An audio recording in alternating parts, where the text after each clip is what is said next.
Oke, bismillahirrahmanirrahim. Assalamualaikum warahmatullahi wabarakatuh.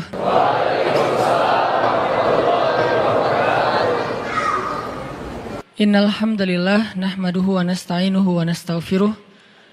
Asyhadu an la ilaha illallah wahdahu la syarikalah wa asyhadu anna Muhammadan abduhu wa rasuluh. Allahumma shalli wa sallim wa barik ala sayyidina wa habibina wa maulana wa syafi'ina Muhammadin. Radina billahi rabba wa bi Muhammadin nabiyya wa bil islami dina. Rabbi syrah li sadri wa yassir li amri wahlul 'uqdatan min lisani yafqahu qawli. Teman-teman sekalian, anak-anak muda Kota Bandung, Jawa Barat yang dirahmati Allah Subhanahu wa taala. Kita bersyukur kepada Allah sekarang bisa duduk lagi nongkrong di rumah Allah. Semoga tongkrongan kita ini termasuk salah satu tongkrongan yang di-follow oleh para malaikat. Karena emang setiap hari Allah mengutus sekian banyak malaikat ke muka bumi, berjalan di antara gang-gang di bumi untuk mencari tongkrongan zikir dan tongkrongan ilmu. Dan ketika malaikat ketemu dengan salah satu di antara tongkrongan zikir dan ilmu, apalagi isinya anak-anak muda, malaikat akan sangat excited dan nge-mention malaikat-malaikat yang lain dengan bahasa halummu ilayya. Kesini, di sini ada tongkrongan ilmu, tongkrongan zikir oleh anak muda. Sehingga kemudian semua malaikat yang tadi diutus oleh Allah buat nyari tongkrongan zikir akan berkumpul di antara mereka. Lalu ngedoain mereka, nge-mention nama mereka satu persatu. Jadi ketika kita sibuk untuk berzikir, malaikat sibuk untuk nyebut nama kita. Dimention nama kita satu persatu untuk didoakan di hadapan Allah Subhanahu wa taala. Ya Allah, rahmati fulan namanya gitu ya. Ya Allah, ampuni dosa fulan. Ya Allah, ya Allah, ya Allah. Satu persatu disebutkan namanya oleh malaikat dan didoain terus-terusan sampai akhir dari majelis tersebut. Dan semoga kita termasuk orang yang namanya paling sering dimention oleh malaikat dalam doa-doa mereka karena sering duduk di dalam tongkrongan ilmu. Ditambah lagi kita nongkrongnya bukan di sembarang tempat, tapi nongkrongnya di rumah Allah, tempat yang paling mulia di muka bumi, sehingga siapa yang paling sering nongkrong di rumah Allah untuk mencari ilmu, maka dia yang paling besar harapannya untuk dimudahkan Allah nongkrong di dalam surga Allah Subhanahu wa taala. Malam ini kita akan melanjutkan pembahasan ayat-ayat Al-Quran yang berkaitan dengan harapan atau bahasa Arabnya roja, bahasa Inggrisnya hope, atau kalau kita berdoa itu disebut dengan munajat. Berdoa itu disebut dengan munajat, curhat, apalagi berharap, kemudian yang paling standar itu berdoa kepada Allah. Nah, kita akan bahas tentang ini. Tapi sebelum kita membahas tentang ini, coba teman-teman buka Al-Quran, surat Al-Qasas. Kita akan coba lihat tentang pentingnya berharap kepada Allah Subhanahu wa taala dalam kisah Nabi Musa alaihissalam. Surat Al-Qasas itu surat 28, dimulai dari ayat 14. Surat Al-Qasas surat 28 dimulai dari ayat 14.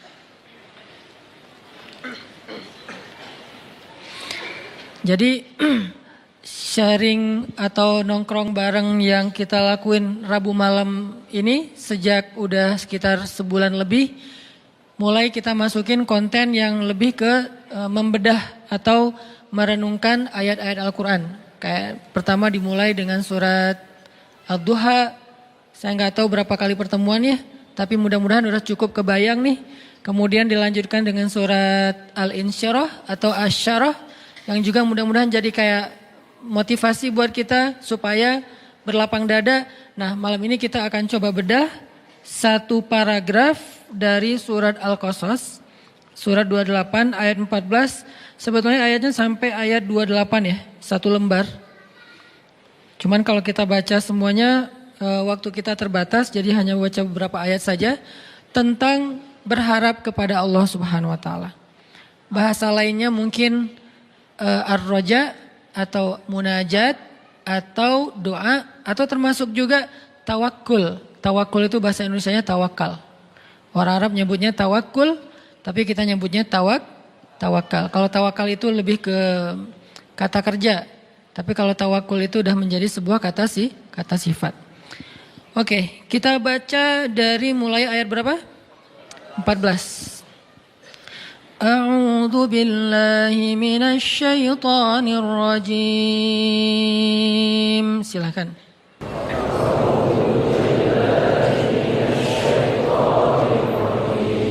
Bismillahirrahmanirrahim.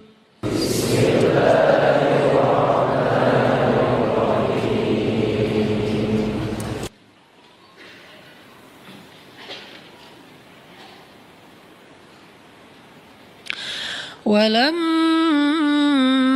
بلغ أشده واستوى آتيناه حكما وعلما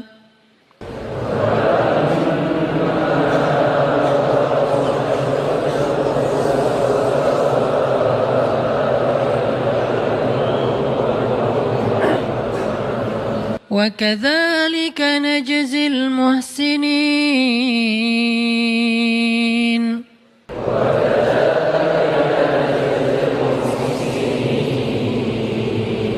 ودخل المدينة على حين غفلة من أهلها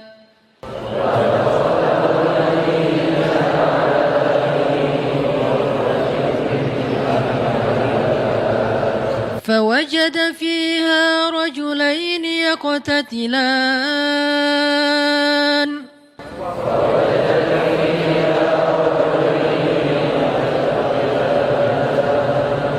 هذا من شيعته وهذا من عدوه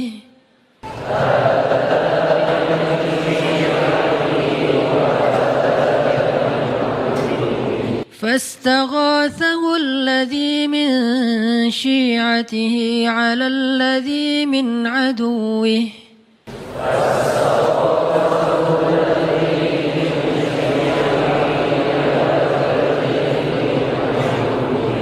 فوكزه موسى فقضى عليه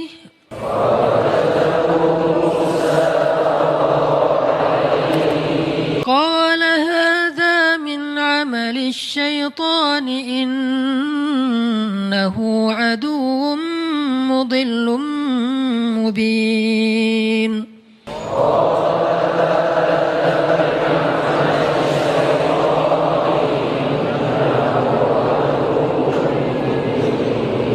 قال رب إني ظلمت نفسي فاغفر لي فغفر له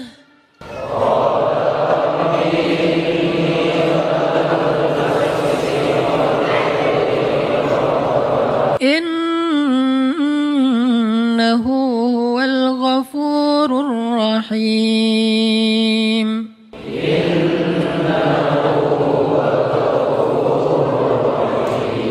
قال رب بما أنعمت علي فلن أكون ظهيرا للمجرمين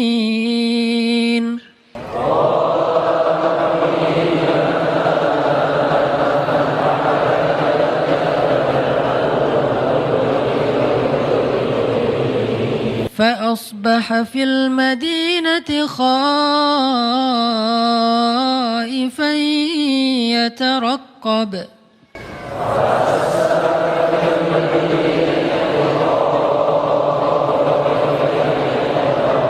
فإذا الذي استنصره بالأمس يستصرخه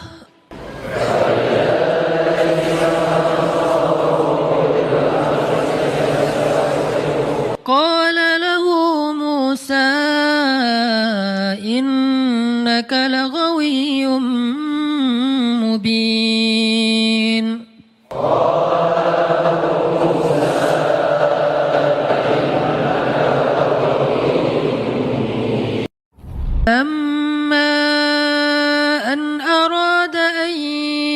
فعطش بالذي هو عدو لهما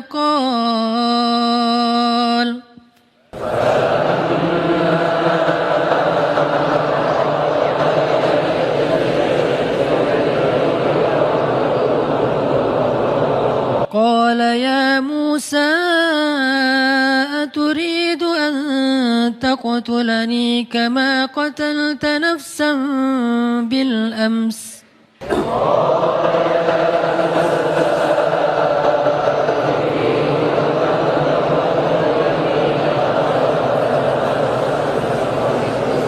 إن تريد إلا أن تكون جبارا في الأرض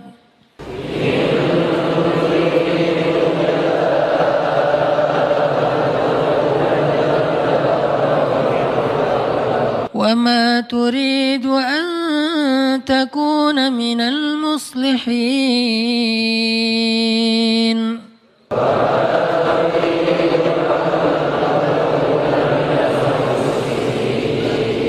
وجاء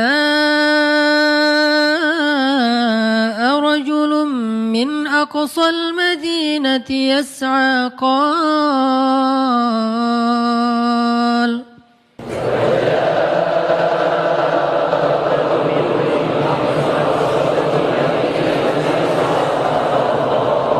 قال يا موسى إن الملأ يأتمرون بك ليقتلوك فاخرج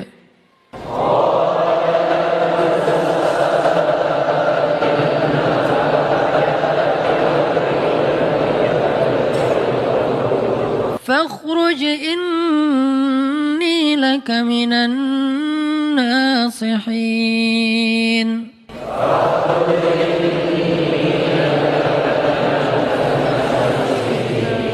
فخرج منها خائفا يترقب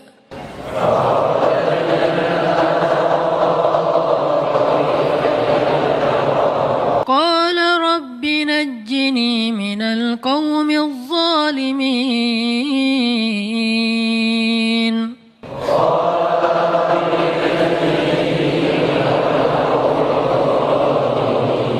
ولما توجه تلقاء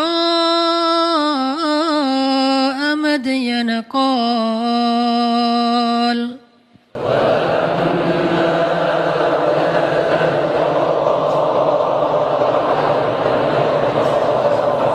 قال عسى ربي أن يهديني سواء السبيل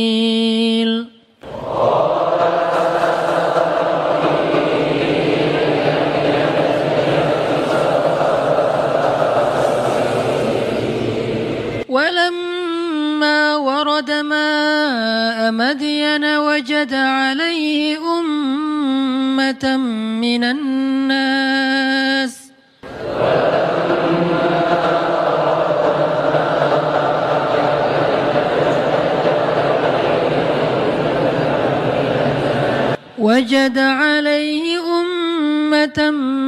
الناس يسقون ووجد من دونهم امرأتين تذودان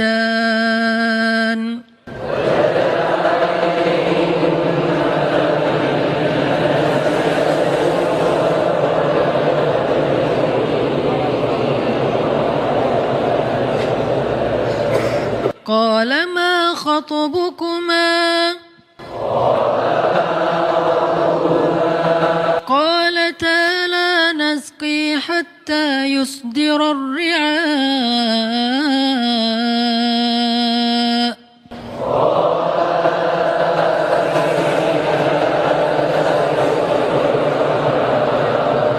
وأبونا شيخ كبير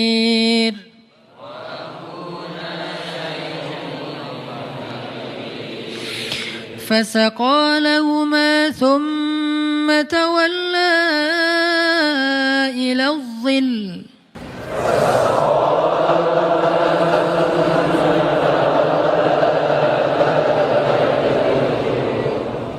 فقال رب إني لما أنزلت إلي من خير فقير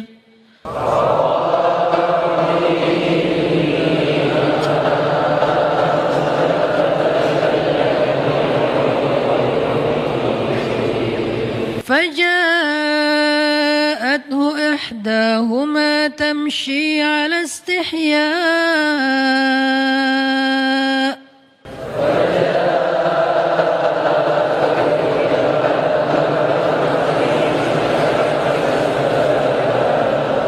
قالت إن أبي يدعوك ليجزيك أجر ما سقيت لنا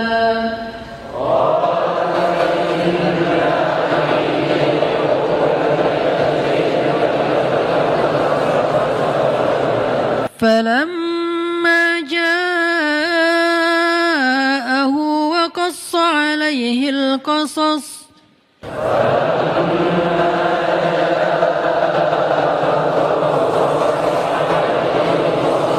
قال لا تخف نجوت من القوم الظالمين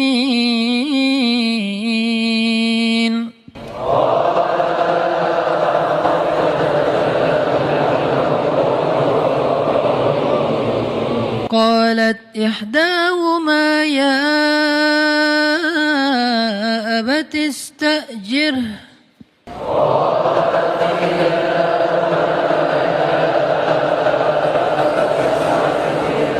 إن خير من استأجرت القوي الأمين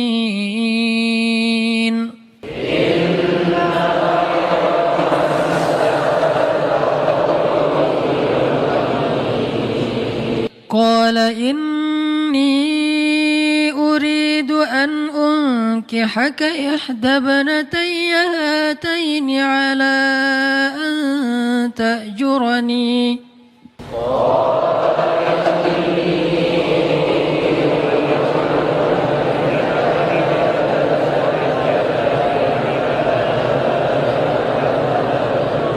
على أن تأجرني 8 حجج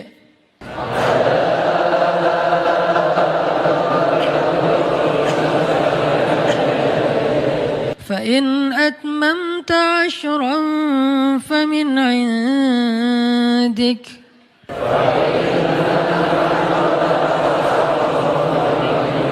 وما أريد أن أشق عليك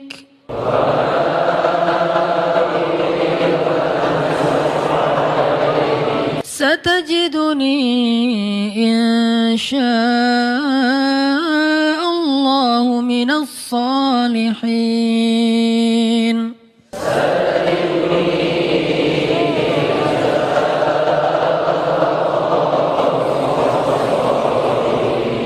قال ذلك بيني وبينك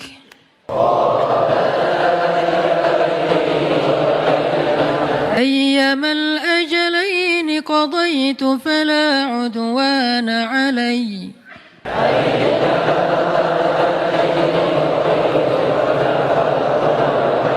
والله على ما نقول وكيل.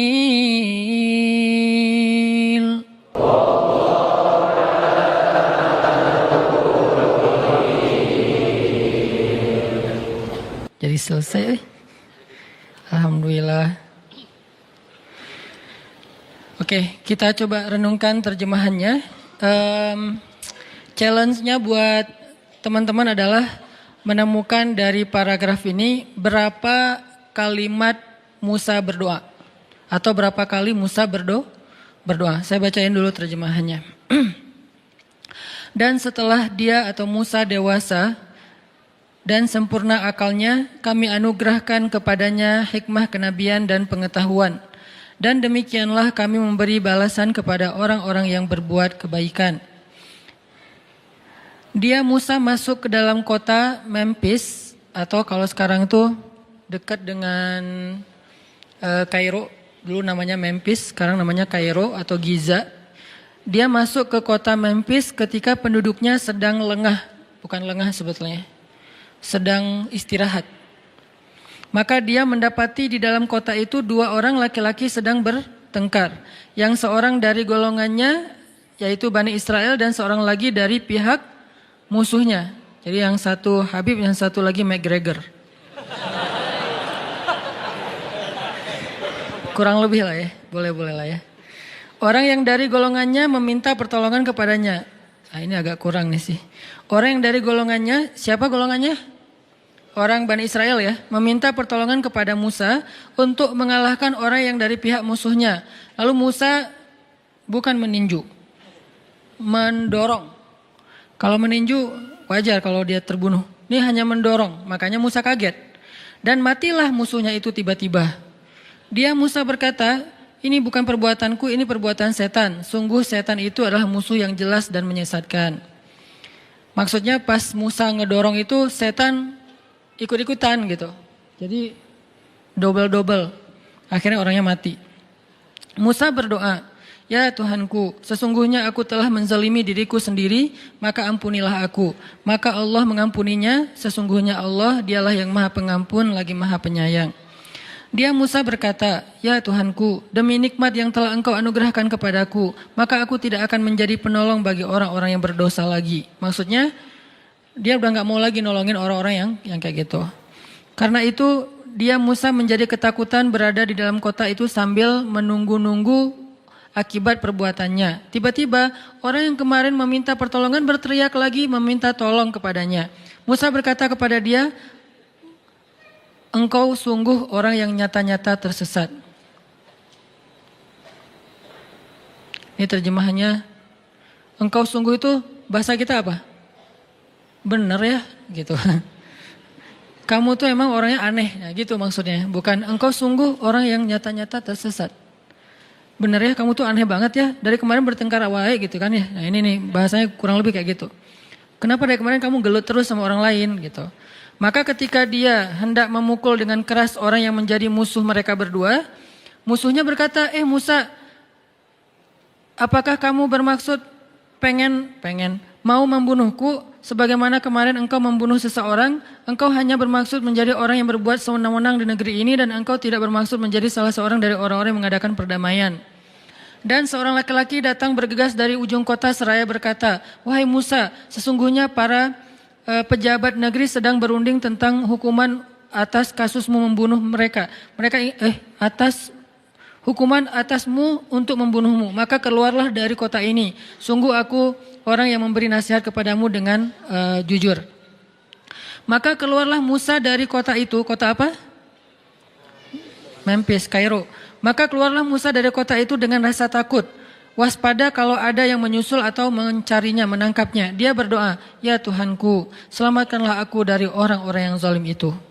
Dan ketika dia menuju ke arah negeri Madian itu sekarang Yordania, dia berdoa lagi, mudah-mudahan Tuhanku memimpin aku ke jalan yang benar.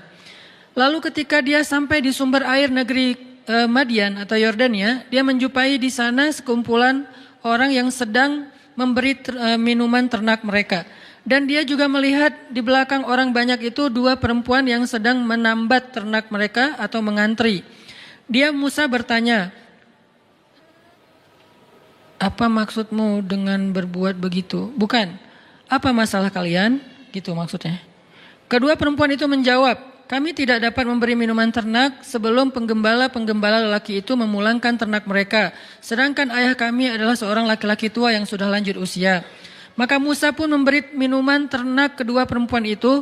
Kemudian dia kembali ke tempat yang teduh lalu berdoa. Ya Tuhanku, sesungguhnya aku sangat memerlukan sesuatu kebaikan makanan yang engkau anugerahkan kepadaku. Kemudian datanglah kepada Musa salah seorang dari kedua perempuan tadi berjalan dalam keadaan malu-malu. Dia berkata, ayahku ingin mengundangmu ke rumah dan memberi balasan sebagai imbalan atas kebaikanmu memberi minuman ternak kami tadi. Kemudian Musa pun mendatangi ayahnya dan dia menceritakan kepadanya kisah tentang dirinya. Laki-laki tersebut berkata, janganlah engkau takut, sekarang engkau telah selamat dari orang-orang yang berbuat zalim itu. Dan salah seorang dari kedua perempuan itu berkata kepada ayah mereka, "Wahai ayah, jadikanlah dia sebagai pekerja di rumah kita. Sesungguhnya orang yang paling baik yang engkau ambil sebagai pekerja adalah orang yang kuat dan dapat dipercaya." Tiba-tiba ayahnya berkata kepada Musa, "Sesungguhnya aku bermaksud ingin menikahkan engkau dengan salah seorang dari kedua putriku, dengan ketentuan bahwa engkau bekerja kepadaku selama 8 tahun. Dan jika engkau sempurnakan 10 tahun, maka itu adalah tambahan darimu, tambahan kebaikan. Dan aku tidak ingin memberatkan engkau. Insya Allah engkau akan mendapatiku termasuk orang yang menepati janji." Musa menjawab, "Itu adalah perjanjian antara aku dengan engkau. Yang mana saja dari kedua waktu yang ditentukan itu telah aku sempurnakan, maka tidak ada lagi tambahan tuntutan atas diriku, dan Allah menjadi saksi atas apa yang kita ucapkan." Inilah terjemahan dari paragraf tadi. Insya Allah nanti kita bedah, kita bahas setelah selesai sholat isya. Barakallah. Malam ini kita akan coba bedah kisah Nabi Musa alaihissalam di episode, sebutlah episode kedua, masa Nabi Musa usia remaja. Oke teman-teman, bismillahirrahmanirrahim. Kita lanjutkan pembahasan surat yang tadi kita baca.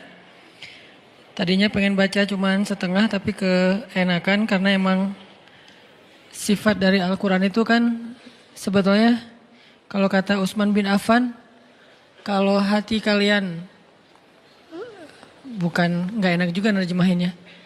Kalau bahasa aslinya tuh kalau hati kalian bersih, maka kalian tidak akan pernah merasa bosan terhadap Al-Quran. Kalau saya sih bukan karena hati bersih, karena pengen bersihin hati.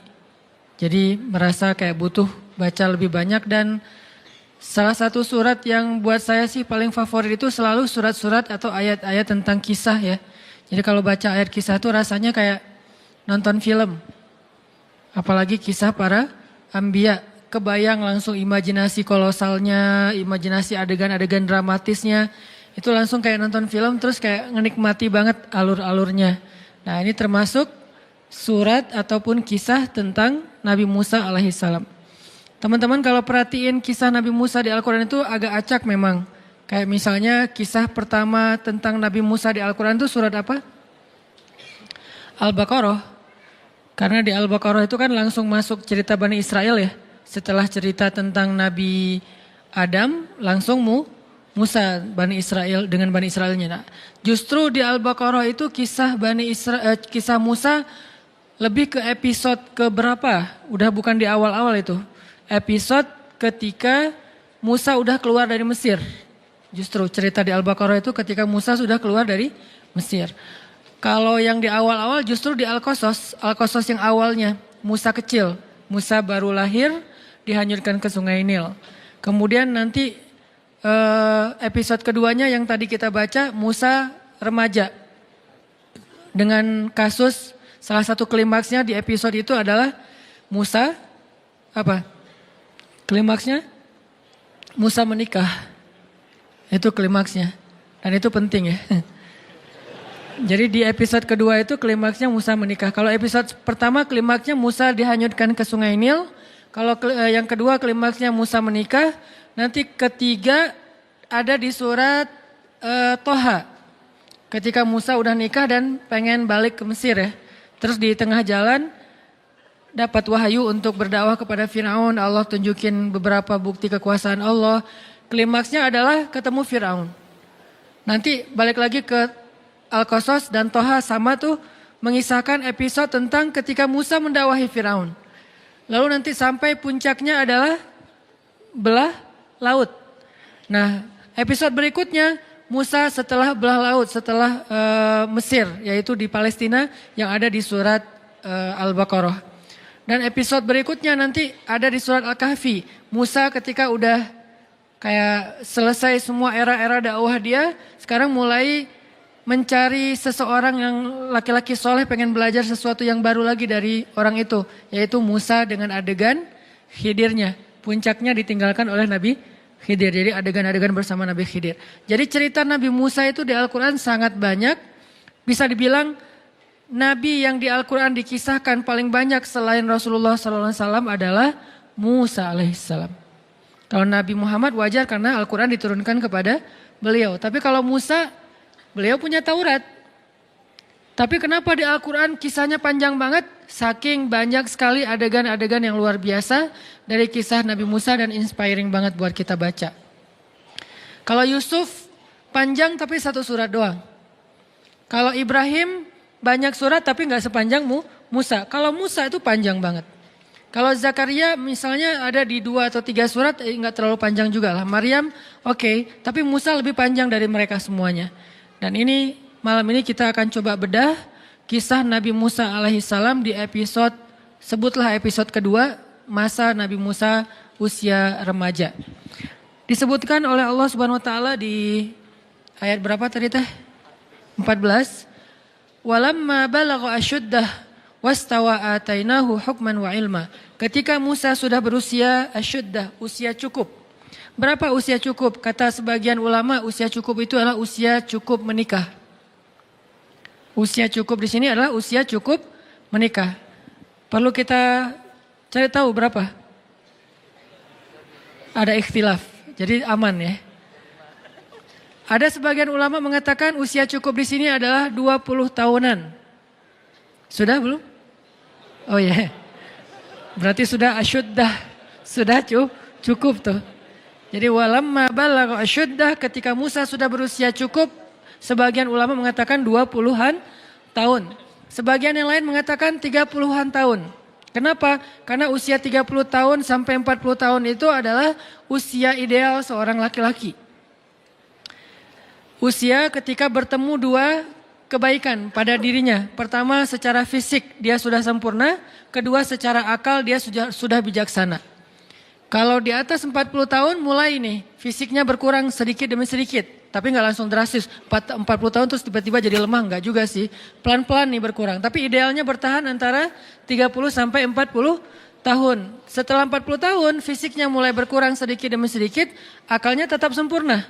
Di bawah 30 tahun fisiknya sempurna, akalnya belum sempurna. Nah yang paling sempurna itu usia antara 30 sampai 40. Dan itulah usia Nabi Ayub ketika Allah sembuhkan.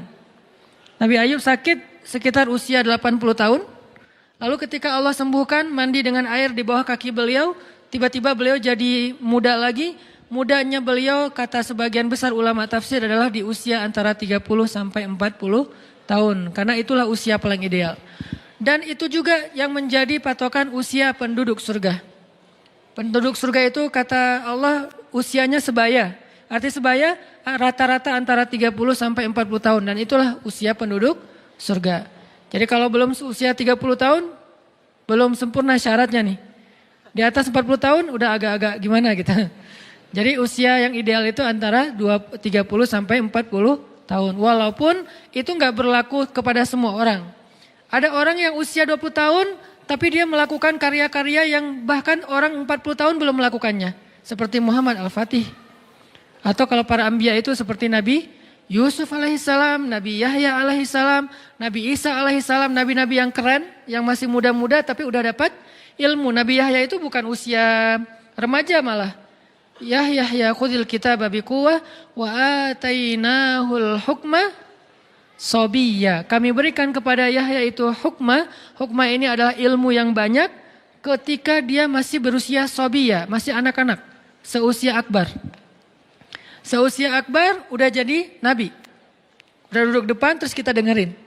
Seusia akbar. Yahya. Isa juga kayak gitu.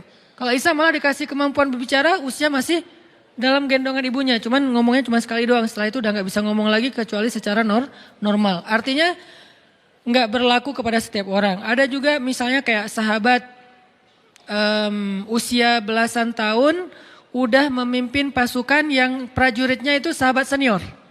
Siapa sahabat ini? Usamah bin, bukan Laden ya. Usamah bin Zaid. Siapa Usamah bin Zaid? Anaknya Zaid. Zaid itu siapa? Anak angkatnya Rasul. Walaupun kemudian gak boleh mengatasnamakan Zaid bin Muhammad. Anak angkatnya Nabi. Adegan yang terkenal dari Zaid apa? Pernah menikah dengan Zainab. Lalu bercerai, Zainab dinikahi oleh Rasul. Jadi cerita pernikahan Zainab ini agak lumayan dramatis juga. Antara Zaid dan Rasulullah gitu. Agak lumayan lah ceritanya luar biasa. Jadi anaknya namanya Usamah. Usamah usia SMP, kalau di kita sekitar 14 tahun, usia SMP udah memimpin sebuah pasukan perang. Dia udah jadi kayak panglima militer. Anggota pasukannya, prajuritnya siapa? Umar bin Khattab. Coba. Kelas-kelasnya sahabat awalun yang dijamin masuk surga, yang Rasulullah bermusyawarah dengan mereka. Siapa panglimanya? Usamah bin Zaid. Itu usianya belum asyuddah, tapi secara mentalnya, keilmuannya, kebijaksanaannya, bahkan mungkin fisiknya udah sempurna. Artinya angka di dalam Al-Quran dan hadis jangan dijadikan sebagai patokan persis. Sehingga nanti kita kayak mempermasalahkan angka, misalnya 55 kilo. Permasalahan kan enggak gitu sih. 55 kilo itu adalah gambaran ideal. Orang tergantung dengan berat tubuh. Ada yang berat tubuh dan tinggi tubuhnya. Kalau tinggi tertentu 55 jadi enggak ideal. Mungkin idealnya adalah 60. Dengan tinggi tertentu mungkin idealnya adalah 30. Anak kecil misalnya gitu. Jadi kalau 55 berarti obesitas buat anak kecil misalnya kan ya. Artinya angka 55 di situ itu angka moral of the story-nya adalah jaga penampilan, jaga tubuh kita, dan itu bukan soal berapa kilonya, tapi soal menariknya di depan suami. Begitu juga tentang cerita 1000 bulan. Khairum min al-fisyahr. Lebih baik daripada 1000 bulan. 1000 bulan di sini artinya bukan dihitung 1000 bagi 12. Berarti 80-an tahun sekian. Enggak kayak gitu bahasa Arab. Bahasa Arab kaidahnya ketika nyebut angka bisa bermakna persis angka itu, juga bisa bermakna kiasan. Artinya banyak. Jadi 1000 bulan artinya lebih daripada seumur hidup kita, karena usia kita kan rata-rata antara 60 sampai 80 tahun ya. Berarti khairum min alfi syahr, lebih baik daripada 1000 bulan, artinya lebih baik daripada kita beribadah seumur hidup kita. Itu maksud dari istilah-istilah angka di Al-Quran, di hadis, dalam budaya bahasa Arab. Jadi kita tahu dulu culture dari budaya itu. Kayak Nabi mengatakan misalnya lebih baik daripada beribadah di Masjid Nabawi 60 tahun. Jangan dihitung 60 tahun persis, sekian bulan, sekian hari, bukan. Artinya seumur hidup kita tinggal di Masjid Nabawi itu masih kalah pahalanya dengan kalau kita berdakwah di jalan Allah Subhanahu wa taala. Artinya pahala dakwah itu luar biasa. 1 jam saja berdakwah lebih utama daripada beritikaf di Masjid Nabawi di Raudhah selama 60 tahun. 1 jam saja berdakwah. Kenapa? Karena 1 jam berdakwah itu ketika yang dengarnya sekian ribu orang, lalu mereka hijrah, sadar, beramal soleh, maka semua pahala amal soleh mereka itu ditransfer untuk orang yang mendakwahi mereka. 1 orang kah Ustaz? Tergantung. Kalau yang berdakwah itu cuma sendiri berarti cuma dapat 1 orang. Tapi kalau dakwahnya adalah sebuah jamaah, organisasi, berarti semua dapat sih yang sama. Sebutlah misalnya kayak di Bandung, kalau saya pribadi ada pemuda hijrah. Apakah pemuda hijrah itu hanya Ustaz Hanan? Enggak.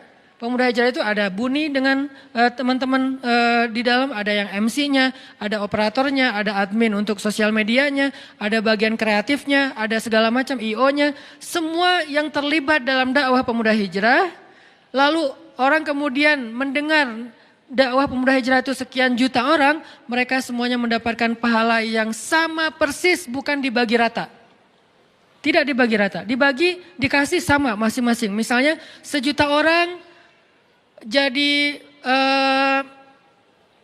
berzikir, sebutlah misalnya zikirnya subhanallahi wa bihamdi subhanallahil azim. Gitu kan zikirnya. Siapa yang membaca 1 kali zikir ini subhanallahi wa bihamdi subhanallahil azim, maka Allah beratkan timbangannya nanti di akhirat, gitu kan ya. Allah beratkan timbangannya di akhirat. Terus Allah nge-like banget. Karena itu kalimat yang Allah paling nge-like. Di antara sekian banyak caption yang pasti di like sama Allah itu subhanallah wa bihamdi subhanallahil azim. Saya sampaikan nih lewat sebuah crowd event. Didengar oleh teman-teman yang hadir, didengar oleh teman-teman lewat viewer streamingnya, kemudian ditayangin di YouTube, dilihat oleh para viewer yang di YouTube. Sekian juta, sebutlah 1 juta orang yang mendengar nasihat ini. Dan ini sederhana untuk diamalkan. Lalu 1 juta orang ini mengamalkan subhanallah wa bihamdi subhanallahil azim. Sekali aja seumur hidup, nggak usah sering. Sekali aja 1 juta orang, berarti setiap panitia yang terlibat dalam dakwah ini masing-masing mendapatkan 1.000.000 kali subhanallah wa bihamdi subhanallahil azim. Bukan 1.000.000 bagi sekian panitia, bukan. Masing-masing satu panitia dapat 1.000.000. Kayak gitu cara matematika pahala di sisi Allah.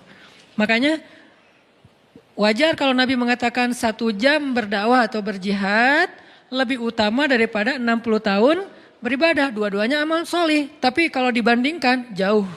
Ahli ibadah udah zikir habis-habisan, keren. Tapi kalau ada orang yang berdakwah langsung kesalib. Itulah kenapa dakwah itu harus jadi salah satu hobi kita. Ustadz saya kan bukan penceramah, gak apa-apa. Karena dakwah itu bukan cuma ceramah, dakwah itu programming. Buat saya dakwah itu social engineering. Mengarahkan masyarakat kepada yang lebih baik, itulah dakwah. Bisa dengan cara ceramah, bisa dengan programming, bisa dengan konsep, bisa dengan fasilitas, bisa dengan apapun yang kita miliki. Teman-teman punya potensi apa? Sekedar network.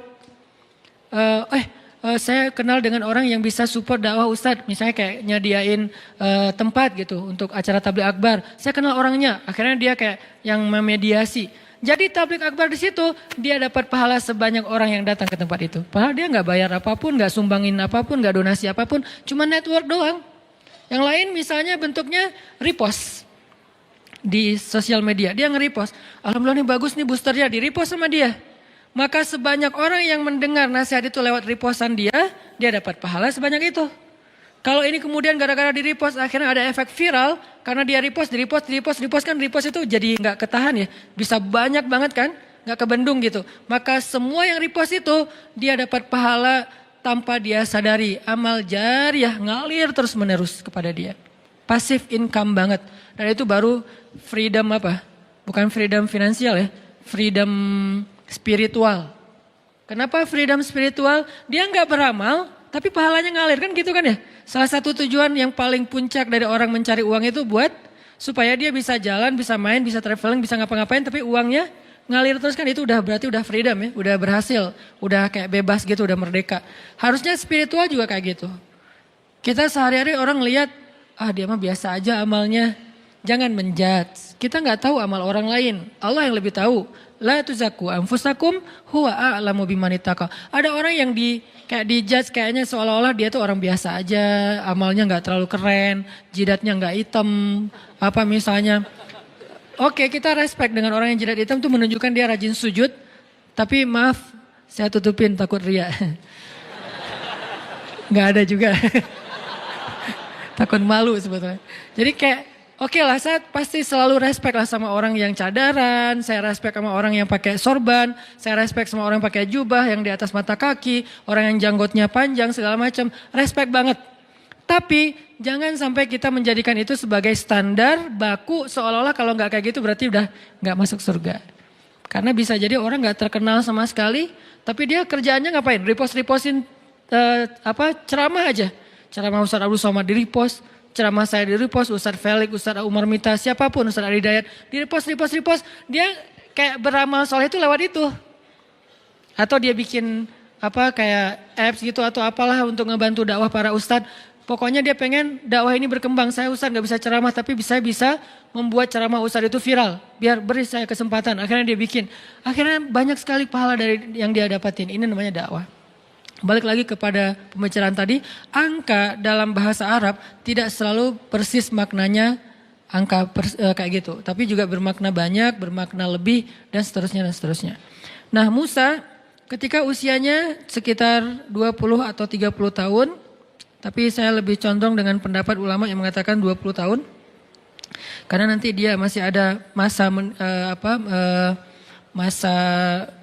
melamar seorang cewek dan bekerja selama 10 tahun, jadi usia 30 tahun, kemudian Musa menikah. Maka Allah berikan kepada dia hukman wa ilma. Apa bedanya hikmah dengan ilmu? Kalau ilmu itu adalah, kalau dalam bahasa ayat ini ilmu itu adalah wawasan, pemahaman, ilmu pengetahuan. Kalau hukman, kebijaksanaan. Orang yang Allah berikan nubuwah biasanya diberikan hukma wa ilma. Sama kayak Nabi Yahya, wa atainahul hukma sabiyya. Kami berikan dia kebijaksanaan. Jadi usia 20 tahun Nabi Musa itu udah bijaksana. Dan puncak dari kebijaksanaan Apa puncak dari kebijaksanaan? Kata Nabi, Ra'sul hikmah makhafatullah. Puncaknya bijaksana itu adalah takut kepada Allah. Puncaknya. Jadi orang gak disebut bijaksana kalau dia gak takut kepada Allah. Kalau gitu Ustadz kita jadi kayak budak. Emang namanya juga hamba. Hamba itu kan bahasa lain budak kan. Dan sifat dasar dari seorang hamba itu takut kepada tuannya. Dan kalau dia udah takut kepada tuannya, dengan rasa takut itulah dia menjaga diri dari berbuat dosa, mengecewakan, membuat tuannya marah. Dan itulah puncak dari kebijaksanaan. Sehingga kata Allah, innama yakhsyallaha min ibadihil ulama. Sesungguhnya yang takut kepada Allah di antara hambanya adalah orang yang berilmu. Jadi bisa dibilang, ciri orang yang berilmu takut kepada Allah.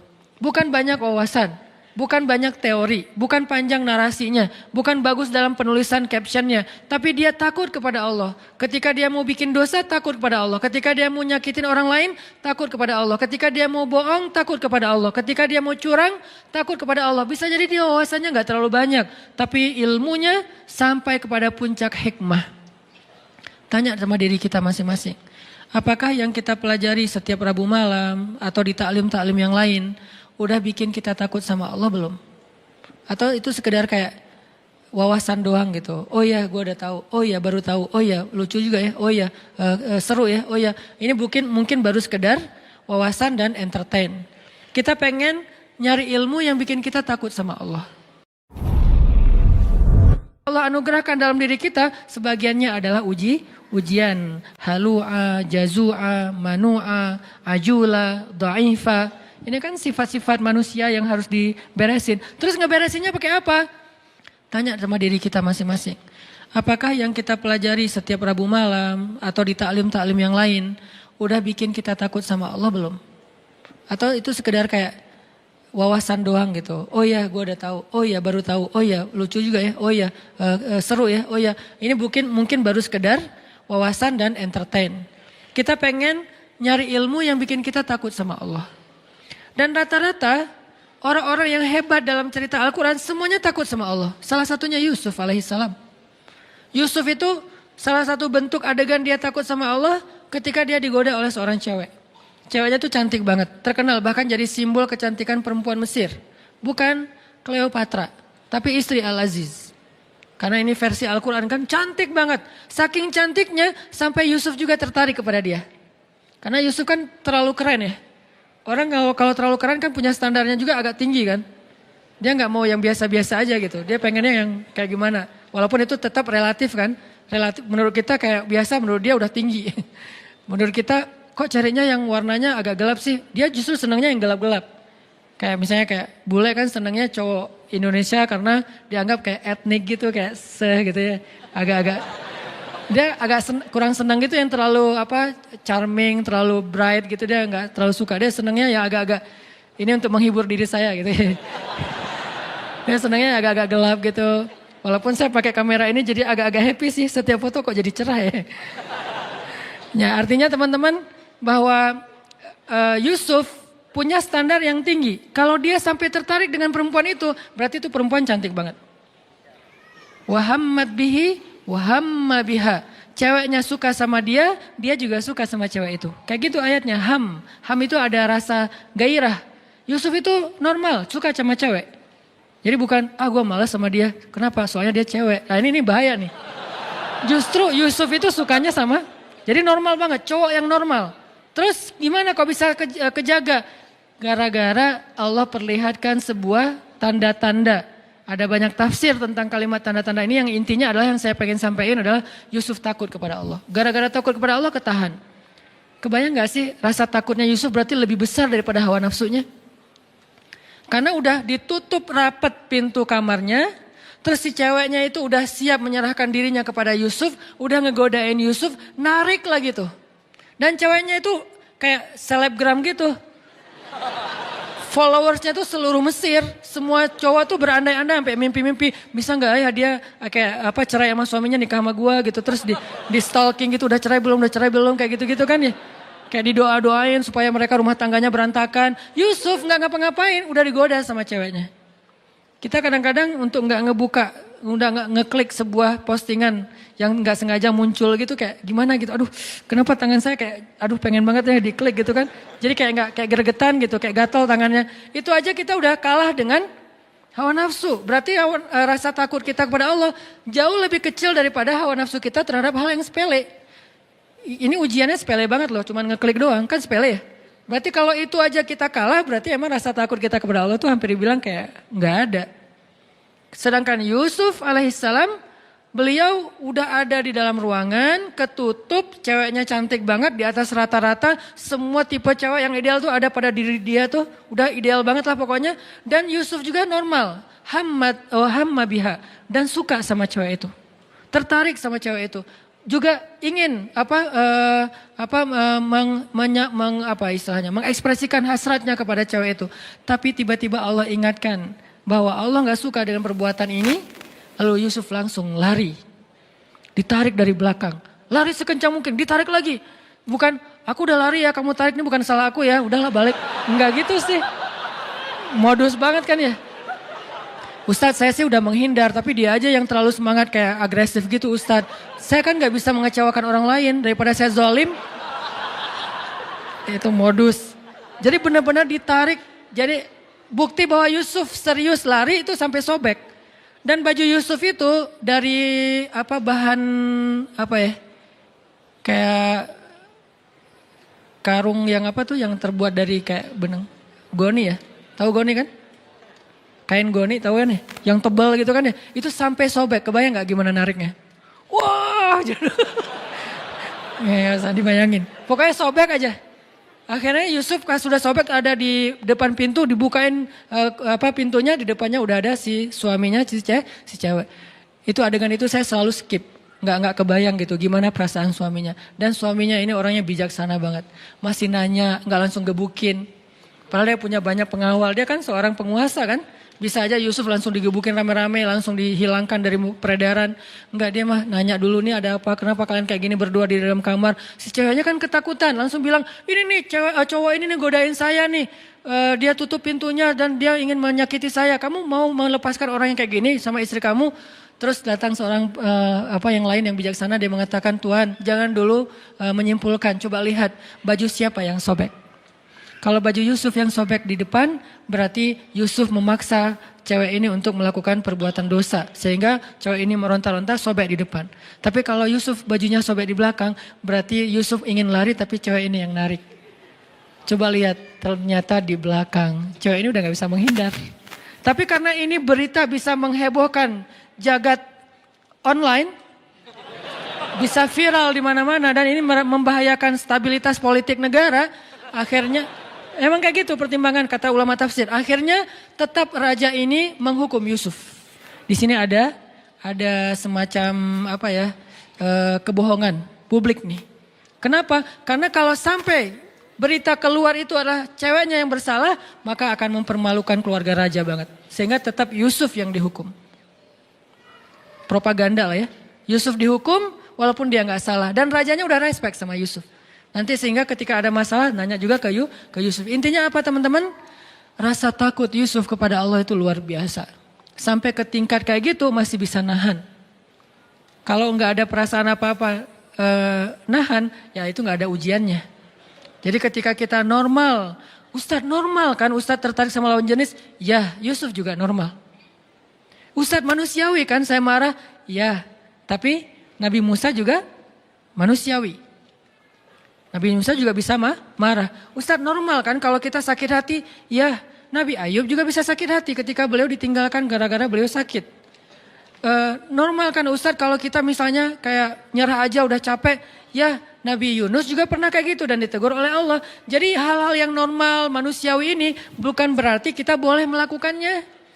Yang normal dan manusiawi pada diri kita sebagiannya adalah ujian, bukan boleh melakukan. Ini kan anugerah dari Allah. Tuhan yang menciptakan saya gini loh, Ustaz, saya gak pernah minta. Tuhan menciptakan saya dari awal, sejak saya kecil tuh saya udah gak tertarik dengan lawan jenis, sukanya hanya sesama jenis. Ini kan Allah yang kasih, gak bisa. Karena kenapa? Sebagian besar dari yang Allah anugerahkan dalam diri kita, sebagiannya adalah ujian. Halu'a, jazu'a, manu'a, ajula, da'ifa. Ini kan sifat-sifat manusia yang harus diberesin. Terus ngeberesinnya pakai apa? Innal insana lafi khusr. Manusia kalau cuma ngikutin hawa nafsunya atau ke sisi kemanusiaannya, khusr, rugi. Terus cara untuk mengobatinya, illalladzina amanu wa amilus solihat wa tawassaw bil haq wa tawassaw bis sabr. Apa maksudnya? 3 di situ. 1, belajar iman kepada Allah. Jadi kalau kita ngerasa bahwa emang ini kayak bawaan saya dari lahir, Ustadz. Emang ini penyakit saya, Ustadz. Emang ini manusiawi, Ustadz. Tapi saya tahu ini salah. Ini ujian dari Allah untuk saya nih. Dan saya pengen hidup saya jihad melawan ini aja deh. Orang lain mungkin amalnya tahajud. Orang lain mungkin amalnya sholat duha. Orang lain mungkin amalnya sedekah. Kalau saya amalnya lawan hawa nafsu. Dan bukankah Nabi mengatakan melawan hawa nafsu itu jihad yang besar? Hawa nafsunya apa? Macam-macam. Hawa nafsu terhadap lawan jenis. Hawa nafsu terhadap sesama jenis. Sama hawa nafsunya. Lawan jenis nafsu, sesejenis juga nafsu. Cuma agak-agak sedikit gimana gitu. Tapi sama-sama hawa. Sama-sama rasa yang gairah. Gairah itu bahasa Arab. Gairah dalam diri kita. Nah inilah jihad kita. Cara melawannya gimana Ustadz? Illalladzina amanu. Belajar iman. Belajar yakin sama Allah. Belajar lebih dekat sama Allah. Belajar lebih mengenal Allah. 1. Kedua, wa amilus solihat. Sibukkan diri kita dengan hal-hal yang positif. Ke masjid, taklim, belajar ngafal Quran, belajar ini, belajar itu. Yang positif-positif lah, membantu orang lain. Yang buat kita tersibukkan dengan hal-hal yang produktif, bermanfaat, positif gitu. Atau bahkan mungkin semangat untuk mencari bikin usaha, bisnis yang penting positif, produktif. 2. Ketiga, watawassaw bil haq, watawassaw bis sabr. Apa maksud dari kalimat ini? Lingkungan. Maksud dari watawassaw bil haq, karena kalimatnya saling, berarti lingkungan. Cari lingkungan yang bisa jaga kita, yang bisa menasehati kita, yang bisa mengingatkan kita ketika kita salah. Cari lingkungan itu. Jangan cari lingkungan yang justru membiarkan kita, bahkan menyemangati kita dalam berbuat dosa, bahkan mendorong kita, bahkan menjerumuskan kita. Jangan itu lingkungannya, karena itu nggak akan bisa selamat dari khusr, dari kerugian. Wa tawassaw bil haq wa tawassaw bis sabr, artinya cari lingkungan yang bisa membuat kita lebih termotivasi dalam kebaikan-kebaikan. Al-mar'u ala dini khalilih. Seseorang tergantung siapa temannya. Itu berlaku dalam spiritual, berlaku dalam bisnis. Seorang motivator bisnis mengatakan, kalau Anda ingin menjadi orang sukses, coba perhatikan 5 orang yang paling dekat dengan Anda. Sukses belum? Kalau 5 orang yang paling dekat dengan Anda bukan orang sukses, berarti Anda nggak akan bisa sukses. Terus perhatikan berapa pendapatan mereka dalam sebulan. Kali 5 bagi 5. Rata-rata, maka segitulah pendapatan Anda, itu kata seorang motivator bisnis. Artinya tetap dalam motivasi bisnis saja, teman itu sangat mempengaruhi diri kita, kesuksesan kita. Kalau kita pengen sukses di kampus, berteman dengan 5 orang yang sukses di kampus. Pengen sukses dalam pernikahan, berteman dengan orang yang 5 nikah muda. Insya Allah nikah muda. Kalau 5-5-nya sama-sama Jovisa, ya wajar lah kita sampai sekarang masih. Teman lo siapa? Itu yang lagi ngahulang di pojok situ. Kenapa? Habis diputusin, oh ya. Yang kedua, gak bisa move on. Yang ketiga, stalkingin mantan. Yang keempat, jadi 5 temannya semuanya belum bisa move on dari masa lalu gitu. Dan nasibnya sama, diputusin. Gak ada yang nyambung gitu ya. Berarti ya wajar. Perhatikan siapa teman kita. Intermezzo doang. Intinya adalah, tapi serius ya. Intinya adalah, dalam amal soleh juga kayak gitu teman-teman. Karena saya kundayan, saya nahnu du'at walaysa qudat, kami adalah da'i bukan hakim. Jadi saya tidak menjawab pertanyaan itu dari sisi fatwa. Ustaz Abdul Somad sudah menjawabnya dari sisi fatwa tentang masalah LGBT dan segala macam. Itu bagiannya Ustaz Abdul Somad. Allahu alam, beliau lebih pengerti ilmu daripada saya. Saya da'i, maka saya ngasih solusi. Solusinya apa? Tadi, belajar iman, belajar amal soleh, cari lingkungan. Karena kenapa? Kita sangat terpengaruh oleh lingkungan. Jadi Nabi Yusuf juga normal, sangat normal. Istrinya Nabi Lut normal. Kalau nggak normal nggak nikah sama Nabi Lut dong. Kan normal kan, berarti istrinya Nabi Lut, bukan istrinya cewek mana gitu. Enggak kan ya? Jadi dia nikah dengan laki-laki, berarti normal dong istri Nabi Lut. Terus masalahnya apa? Dia kayak mendukung orang yang punya ujian. Saya nggak nyebut dengan bahasa lain, saya lebih suka menyebutnya dengan ujian. Karena semua kita diuji, ada yang diuji dengan sifat kikir. Ustadz, saya tuh insya Allah kalau tahajud rajin. Kalau duha, alhamdulillah. Tapi kalau sedekah kenapa ya? Agak-agak berhitung gitu Ustadz. Kayak susah banget mau ngetik angkanya gitu Ustadz. Kalau bisa nol semua gitu. Nolnya sih banyak tapi nggak ada angka satunya kan sama aja ya. Nol semua. Kayak susah banget mau ngasih. Ada orang kayak gitu teman-teman. Ada yang kebalikan. Ustadz saya itu emang kalau insya Allah kalau sedekah saya jor-joran gitu. Tapi kalau disuruh puasa sunnah kayak berat banget Ustadz. Boleh nggak Ustadz puasa Ramadan saya pakai kodok aja. Saya pakai fidyah aja. Nggak apa-apa fikih fidyahnya berapa Ustadz. Sekian genggam beras. Saya kasih 1 ton deh. Nggak bisa. Jadi ada orang yang diuji dengan sifat kikir. Ada yang diuji dengan sifat males. Ada yang diuji dengan sifat baperan, suka cemburu yang berlebihan, suka curiga yang berlebihan dengan pasangannya. Kita setiap hari harus live Sherlock ya. Lo kemana aja gitu kan ketahuan gitu kan. Kayak super duper gitu kan. Terlalu posesif misalnya. Itu kan ujian ya. Ujian kalau laki-laki mungkin diuji dengan temperamen. Itu kan masalah dia yang dia harus coba beresin. Ustadz saya tuh orangnya suka memberi, saya orangnya alhamdulillah tahajud, saya tuh alhamdulillah tilawah. Tapi di jalan gak bisa nahan diri untuk marah.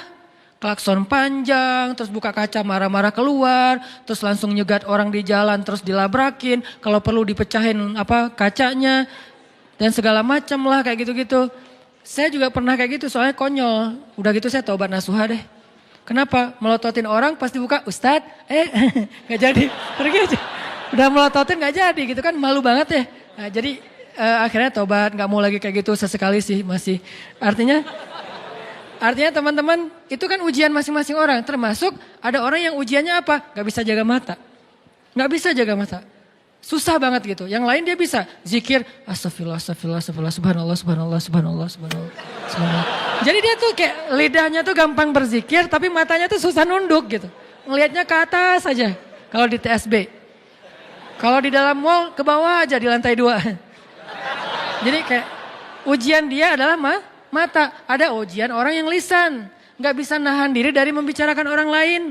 Kalau ada teman pasti lo tahu gak mulai tuh.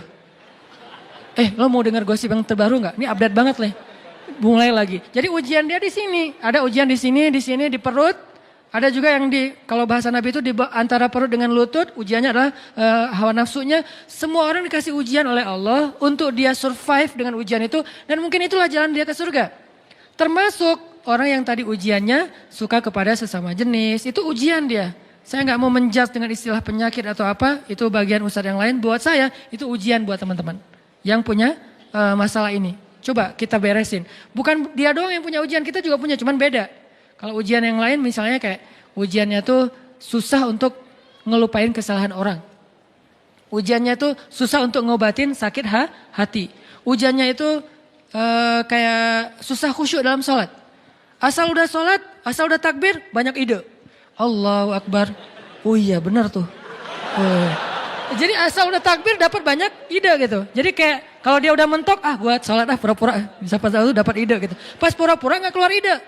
Oh harus beneran ternyata, wudhu beneran, Allahu Akbar. Tuh kan dapat ide beneran ya.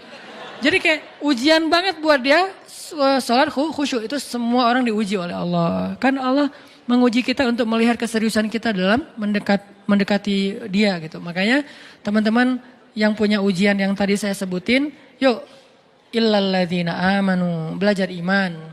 Belajar iman itu apa Ustadz? Belajar iman itu bukan belajar wawasan, belajar ngerasain iman di sini nih. Cinta sama Allah, takut sama Allah, apalagi kalau udah sampai ketakut, ya udah punya benteng tuh. Sehingga ketika Umar bin Abdul Aziz pertama kali jadi khalifah, lalu dia kayak speech gitu, sambutan presiden baru gitu kan.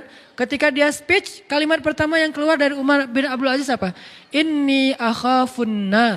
Saya takut kepada neraka. Itu kalimat pertamanya Umar bin Abdul Aziz ketika menjabat sebagai presiden.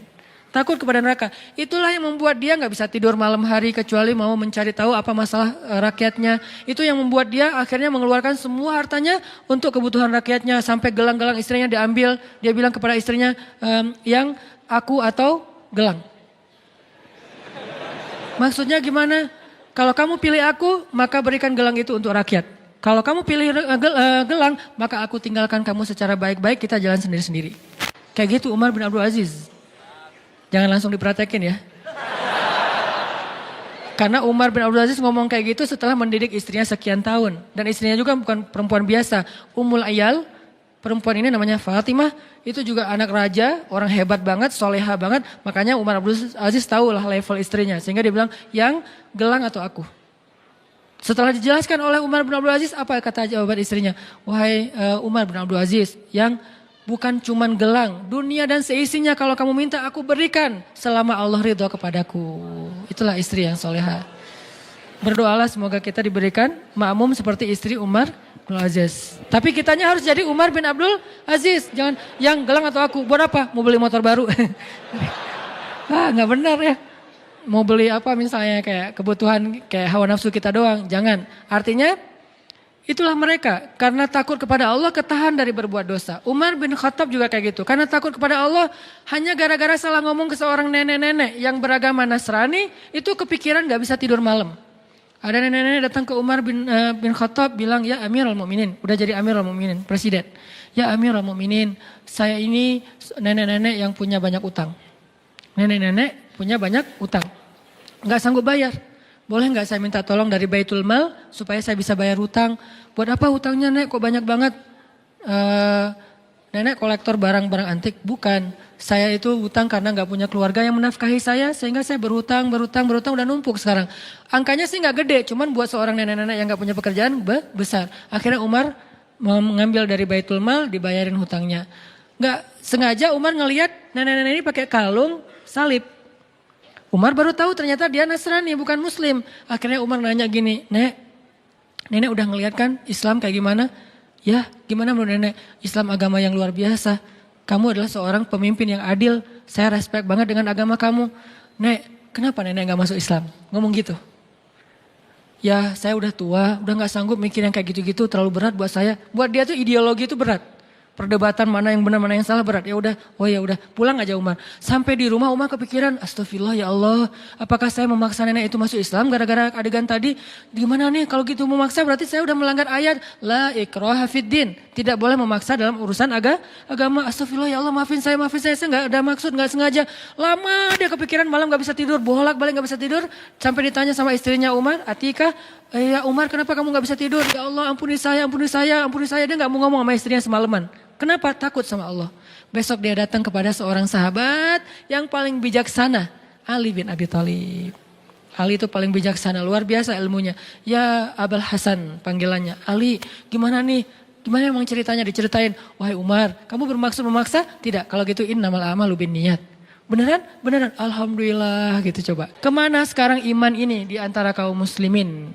Di mana nilai-nilai ini di antara kaum muslimin? Kenapa nilai ini sekarang adanya di Jepang? Kenapa nilai ini adanya di Korea? Kenapa nilai ini adanya di Eropa, di New Zealand? Padahal adegan sederhana kan? Dan gak ada paksaan juga karena udah dikasih bantuannya baru ngomong masuk Islam dong nek gitu. Cuman dia takut ini terjebak dalam pemaksaan sehingga semalaman gak bisa tidur. Dosa, bahkan bisa gak dibilang dosa. Kesalahan kayak gitu aja bikin Umar gak bisa tidur. Kebayang gak kesalahan yang lebih gede dari itu? Sampai ada seorang ibu-ibu yang masak batu tuh, ngerebus batu karena anaknya kelaparan. Terus Umar lewat, ibu kenapa ibu ngerebus batu? Karena saya gak punya makanan, terus mau ngerebus apa lagi? Terus ngapain direbus batunya kan gak akan matang-matang juga.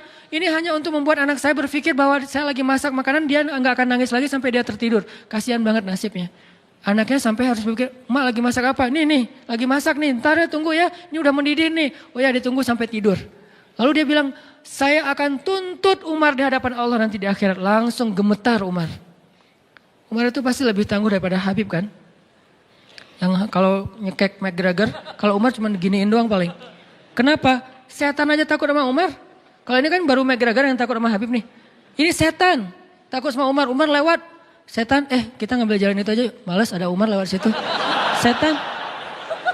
Dan setan itu kan banyak yang tangguh-tangguh juga kan. Kayak setan petarung, setan apalah ya, banyak. Tapi gak berani sama Umar. Tapi orang setangguh Umar ketika perempuan ini mengatakan saya tuntut Umar di hadapan Allah. Dia gak tahu kalau itu Umar. Saya tuntut Umar di hadapan Allah nanti di akhirat. Umar langsung datang. Ibu kenapa ibu pengen nuntut Umar? Karena dia yang memimpin kami tapi dia membiarkan kami terlantar dan kelaparan. Umar langsung gemetar, nangis, langsung dia lari menuju ke Baitul Mal, dia cari gandum, dia pikul sendiri gandum itu seorang diri. Pembantunya pengen memikul gandum itu, dia mengatakan, apakah kalian sanggup memikul dosa saya nanti di hari kiamat? Pembantunya juga orang-orang soleh yang beriman. Enggak akan berani, ya udah sendiri aja udah. Karena kalau udah bawa-bawa dosa kan gak ada yang berani ya. Ini hidup bersama orang-orang soleh itu kayak gini teman-teman. Jadi satu negara, satu masa, semuanya soleh. Jadi semua yang kita dengar itu adalah tentang Allah, Rasul, akhirat, surga, neraka. Jadi kayak indah gitu hidupnya teh. Nah akhirnya Umar memikul sendiri, langsung bukan cuma mikul taruh, bu udah ya, udah gak ada lagi urusan dengan Umar ya. Enggak, langsung ibu ganti batunya buang aja. Masukin terus diaduk sama Umar sampai jadi roti, disuapin kepada anak kecil yang tadi udah kelaparan banget. Sampai udah beres, baru Umar pergi. Setelah Umar pergi, pembantunya mengatakan, bu ibu tahu gak siapa orang tadi? Siapa? Dialah Amirul Mukminin Umar bin Khattab. Ibu itu tersenyum dan mengatakan, ya Allah saya cabut tuntutan kepada Umar bin Khattab di akhirat. Gak jadi dituntut. Lalu pembantu ini memberitahu kepada Umar, Umar udah dicabut tuntutannya. Alhamdulillah sujud syukur Umar. Ini modal takut. Makanya Nabi mengatakan Ra'sul hikmah makhafatullah. Puncaknya ilmu itu, puncaknya hikmah itu adalah takut kepada Allah. Kan kita pernah dengar cerita dua orang yang jual beli tanah dulu. Gara-gara sama-sama takut pada Allah. Yang satu jual tanah, yang satu beli. Udah selesai jual beli tanah, transaksi udah beres. Yang beli tanah itu, tanah kebun gitu, nyangkul-nyangkul. Nemu emas di dalam tanah kebun yang baru dia beli. Langsung dia cari saudaranya yang tadi jualin tanah ke dia. Bro gitu, akhi. Saya dapat emas dari kebun kamu. Oh alhamdulillah itu kalau gitu. Enggak justru innalillah. Coba. Innalillah kenapa? Ini kan harta kamu. Jadi saya gak mau ngambil ini. Ini saya balikin ke kamu. Enggak. Ini bukan harta saya. Kan saya udah jual tanahnya. Tapi kan kamu jual tanah bukan jual emas. Kalau jual emas saya juga gak akan sanggup beli. Tapi kan dengan apa yang ada di dalamnya. Tapi transaksinya gak ada kalimat itu. Gak ada kalau ada emas nanti akan jadi hak saya. Enggak kan. Pokoknya itu udah saya jual lah hak kamu. Enggak saya gak berani nanti pada dituntut di akhirat. Enggak mau. Akhirnya dorong-dorongan emas. Kalau zaman kita tarik-tarikan emas. Kalau dia tuh dorong-dorongan emas. Ini punya kamu, enggak punya kamu. Dibilangin punya kamu, punya kamu, enggak. Bertengkar gara-gara enggak mau dapetin emas. Kebayang enggak tuh solehnya. Kalau sekarang bertengkar karena pengen dapetin emas. Akhirnya, terus gimana nih? Pokoknya saya enggak terima. Kenapa enggak terima? Masa emas ini milik saya? Harusnya kan milik kamu. Aneh. Ini pertengkaran paling aneh dialognya. Saya juga enggak terima. Enak aja kamu mengklaim itu milik saya. Kan harusnya milik kamu. Jadi saling mengklaim dia enggak punya emas. Ini aneh banget nih. Modalnya apa? Makhafatullah, takut kepada Allah. Akhirnya datang ke hakim. Hakimnya juga bingung. Kenapa bingung? Takut kepada Allah. Karena ketika dia salah memberi keputusan, dia akan dituntut di hadapan Allah nanti. Sebetulnya gaji dia lebih kecil daripada tuntutan nanti di akhirat. Buat dia bingung. Gimana nih? Ya Allah beri saya petunjuk. Gini aja deh. Kamu punya anak? Punya. Laki perempuan, laki. Kamu punya anak, laki perempuan. Oh ya udah, kalau laki-laki nggak bisa. Laki perempuan oke ya, nikahin anak kalian, kasih emas ini sebagai mahar. Gimana bro? Ya terserah anaknya juga sih. Ya udah kita tanya ke anaknya. Pas tanya ke anaknya, ya aku sih terserah ayah. Udah beres. Akhirnya menikahlah putra dan putri dari dua orang ini yang bersengketa. Dan emas ini menjadikan modal pernikahan mereka. Masya Allah, makhafatullah. Kemana sekarang iman ini di antara kaum muslimin? Di mana nilai-nilai ini di antara kaum muslimin? Kenapa nilai ini sekarang adanya di Jepang? Kenapa nilai ini adanya di Korea? Kenapa nilai ini adanya di Eropa, di New Zealand? Kenapa bukan di Saudi Arabia, di Mesir, di Timur Tengah, di Indonesia yang negara dengan mayoritas kaum muslimin? Kemana semua teks-teks mulia yang luar biasa dalam Islam? Karena kita hanya menjadikannya wawasan, bukan iman. Ilmu tidak menjadi kebaikan kalau hanya sekedar wawasan di sini. Dia baru menjadi sesuatu ketika dia berasa di hati, lalu kita jadikan itu sebagai perilaku kita sehari-hari. Makanya teman-teman, ini baru satu ayat ya. Ayat 14, belum sempat bahas yang lain, gak apa-apa deh ya. Arti hukma wa ilma kayak gitu. Itulah gambaran tentang Musa. Jadi kebayang sekarang gimana solehnya Musa, gimana taatnya Musa, karena Allah sendiri mengatakan dia dapat hikmah. Itu gambaran hikmah. Dalam sisi moral, dalam sisi spiritual, itu hikmah artinya. Sehingga ketika kita tahu arti hikmah, sekarang kita kebayang gimana solehnya Musa. Kalau kita anggap hikmah itu sekedar wawasan, kita gak kebayang solehnya Musa itu kayak gimana. Soleh banget, hal yang paling detail aja soleh. Di zaman Ibnu Mubarak, ada seorang laki-laki minjem kalau nggak salah Ibnu Mubarak, kalau nggak salah beliau meminjam pulpen, pena gitu. Pena dulu kan dari kayu ya, bukan pena yang bertinta, penanya doang, nggak ada tintanya. Minjam pena dari kayu tertentu gitu, kayu yang sebetulnya murah banget di Irak, apa di Basra, apa di Kufah gitu. Saya lupa juga nama ulama, nanti dicek lagi di beberapa kajian. Nah, beliau minjam, terus karena kayak terburu-buru gitu, kebawa penanya. Kebawa sampai ke Hijaz. Hijaz itu di daerah Arab Saudi. Baru pas buka-buka bagasinya, buka-buka tasnya, ini kan pena yang saya pinjam beberapa hari yang lalu. Akhirnya dia balik lagi ke Irak hanya demi mengantarkan pena itu. Kenapa? Ketika ditanya oleh pemilik pena, jawabannya apa? فَمَنْ يَعْمَلْ مِثْقَالَ ذَرَّةٍ خَيْرًا يَرَهُ وَمَنْ يَعْمَلْ مِثْقَالَ ذَرَّةٍ شَرًّا يَرَهُ. Siapa yang berbuat dosa walaupun sekecil zarrah, apalagi ini lebih gede daripada zarrah, maka nanti akan dipertanggungjawabkan di akhirat. Khauf, takut kepada Allah Subhanahu wa taala. Makanya orang-orang yang berilmu itu takutnya kepada Allah itu luar biasa. Belum lagi nanti bentuk ketakutan mereka kepada Allah itu kalau baca Quran nangis. وَإِذَا تُلِيَتْ عَلَيْهِمْ آيَاتُ الرَّحْمَنِ وَإِذَا تُلِيَتْ عَلَيْهِمْ آيَاتُ الرَّحْمَنِ خَرُّوا سُجَّدًا وَبُكِيًّا. Mereka tersungkur, mereka bersujud, mereka menangis ketika dibacakan ayat Allah. Tersungkur artinya apa? Gak kuat berdiri, itu artinya tersungkur. Kayak Umar bin Khattab, la uqsimu biyaumil qiyamah wa la uqsimu bin nafsil lawwamah ayahsabul insanu an lan najma'a 'idhamah bala qadirin ala an nusawwiya banana. Baru berapa ayat dibaca surah Al-Qiyamah, lututnya sudah gemetar. Udah gak kuat menopang lagi tubuhnya sehingga tersungkur jatuh. Umar jatuh bukan karena kekuatan musuh, tapi jatuh karena kekuatan iman.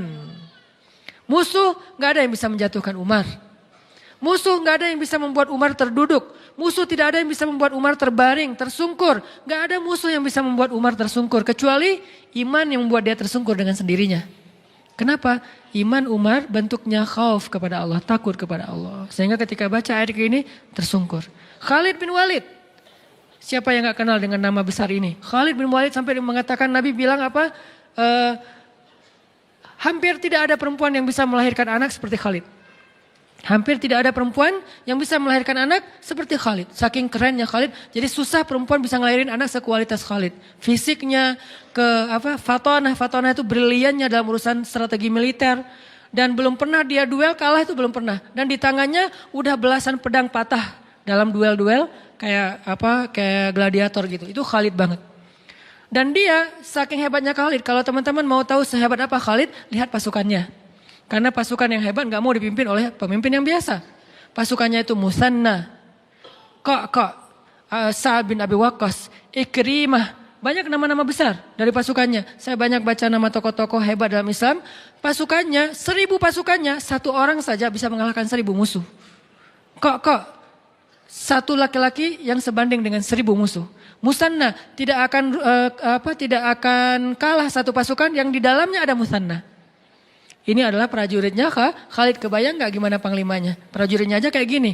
Nah Khalid yang luar biasa dahsyatnya ketika baca surat Al-Muddathir sampai tentang ayat bapaknya yaitu Walid Al-Mughirah. Bapaknya kan gak masuk Islam dan meninggal dalam keadaan kufur. Dan sampai Allah menyebutkan neraka untuk Walid di dalam Al-Quran surah Al-Muddathir, neraka Sakar gitu. Khalid ketika membaca neraka Sakar yang disebutkan untuk ayahnya menangis 3 hari 3 malam. Kenapa dia menangiskan? Ayahnya yang masuk neraka. Saking takutnya dia, ya Allah, kalau saya gak dapat hidayah, hampir saya mengikuti ayah saya. Seandainya saya keras kepala mau mengikuti semua nasihat dari ayah saya, bagaimana seandainya ayat ini menyebutkan tentang saya, ya Allah. Saking takut dan bahagianya campur aduk, dia menangis 3 hari 3 malam. Karena dia kebayang, dia hampir seperti ayahnya. Karena di antara anak-anaknya Walid, Khalid itu kesayangan ayahnya. Sebagaimana Umar kesayangan juga Ayahnya ini tokoh-tokoh yang kesayangan ayah mereka masing-masing nih.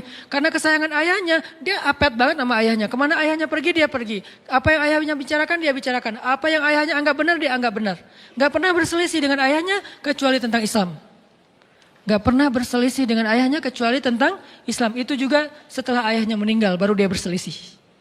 Kebayang kalau ayahnya masih hidup, kemudian mereka meninggalnya bareng, ayahnya dengan Khalid dalam keadaan kufur. Itulah yang membuat Khalid campur aduk antara bahagia dengan takut dengan kalimat sakor tadi itu. 3 hari menangis. Nangis 3 hari, nggak ada hari tanpa menangis. Kenapa nggak diterusin Ustaz nangisnya? Karena setelah 3 hari dia dikasih tugas militer. Udah nggak sempat mikirin nangis, sekarang mikirin ekspansi dakwah. Artinya Khalid ini orang-orang yang takut kepada Allah. Belum lagi nanti nama-nama yang lain. Ketika mereka membaca ayat, membaca hadis atau apa. Jangankan mereka, malaikat aja. Jibril menangis di depan Nabi. Ketemu Nabi matanya bengkak. Ketemu Nabi matanya merah. Nabi nanya, "Mabik ya Jibril, malham." Jibril, kenapa kamu? Ada masalah apa? Kenapa kamu sedih wahai Jibril? Apa kata Jibril? Ya Rasulullah, setiap kali saya mengingat penciptaan neraka, saya nggak bisa berhenti menangis. Ini namanya hikmah. Kebayang nggak Musanya gimana? Kalau Allah mengatakan Musa itu sudah dapat hikmah, berarti seperti itulah gambaran kesolehan Musa di usia masih 20-an tahun. Jadi teman-teman, saya sangat yakin sebagian besar nabi, bisa dibilang 95% lebih dari para nabi itu, semuanya anak muda. Semuanya cerita anak muda, bukan cerita orang tua. Kita mungkin lebih kenal dengan cerita Nabi Ibrahim ketika udah dewasa. Tapi kita tahukah Nabi Ibrahim ketika dimasukkan ke dalam api itu anak muda? Ketika beliau menghancurkan berhala itu anak muda? Ketika kemudian beliau hijrah dari Irak ke Palestina itu anak muda? Belum lagi kisah nanti nabi-nabi yang lain termasuk Ayub alaihissalam juga anak muda. Mereka semua adalah nabi-nabi muda. Sehingga ketika kita bicara tentang iman, kita bicara tentang hamasah, semangat, kita bicara tentang ketaatan, itu bukan bicara tentang orang tua sebetulnya, bicara tentang anak muda. Karena semua itu adanya pada anak muda. Maka kalau kita cinta kepada Musa, kalau kita ngefans sama Musa, belajarlah dari Musa di ayat 14, usia 20 udah punya hikmah. Dan salah satu di antara hikmah, takut kepada Allah Subhanahu Wa Taala. Justru di usia itu, kalau kita nggak takut kepada Allah, potensi kita berbuat dosa lebih besar daripada orang tua. Ya, jadi mungkin malam ini ayat 14 aja dulu ya. Insya Allah pada kesempatan lain kita kembangkan lagi. Namanya juga bedah. Bukan tilawah lagi, tapi tadabur. Jadi nggak usah terburu-buru, tapi mudah-mudahan kita dapat banyak ilmu, hikmah dari apa yang kita bahas, terutama dari sosok Nabi Musa alaihissalam. Salah satu nabi yang saya ngefans berat, sehingga sering saya cerita-cerita kan. Selalu cerita Musa kecil, Musa dewasa, Musa remaja. Karena emang buat saya sih Musa itu salah satu nabi yang paling keren lah di antara para nabi, walaupun semuanya keren-keren. Mudah-mudahan kita bisa mengamalkan apa yang kita dengar. Semoga Allah SWT mengistiqomahkan hati kita di jalannya. Allahumma inna nas'alukal huda wat tuqa wal afafa wal ghina. Allahumma a'inna ala dzikrika wa syukrika wa husna ibadatik. Terima kasih buat teman-teman semuanya. Barakallah. Billahi taufiq wal hidayah. Wassalamualaikum warahmatullahi wabarakatuh.